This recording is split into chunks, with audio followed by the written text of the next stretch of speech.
Restoration work is in full swing at the Victoria Towers complex and should be ready for tenants this year.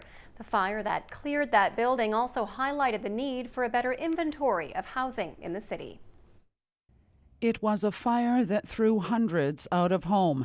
The Victoria Towers sat idle for a year following the blaze in November of 2011. Today, the building is owned by BC Housing and is undergoing a complete overhaul to accommodate 91 affordable housing suites. We've been really trying to address that issue.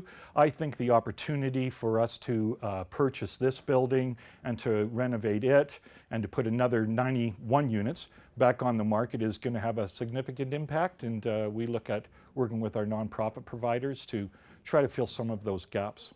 When accommodations had to be found for the tenants evacuated, it became clear there was no concise inventory of rental units, affordable or otherwise.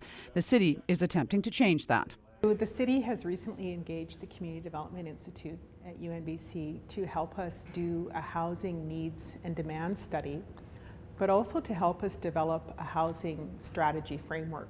So we know as a community how we can move forward and ensure that we have good housing along the full housing continuum.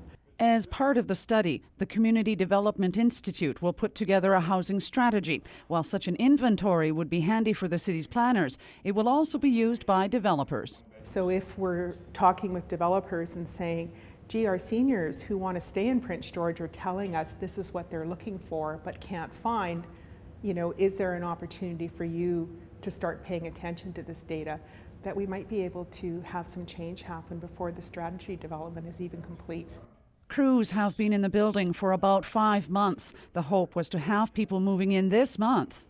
However, with the restoration work that needs to be done on the units that were damaged by fire, primarily this floor, the 4th and the 5th floor, and condition of some of the other 1-bedroom units and the 2-bedroom units, we just really need to take a longer period of time to finish it. So it looks like it'll be closer to the summertime now.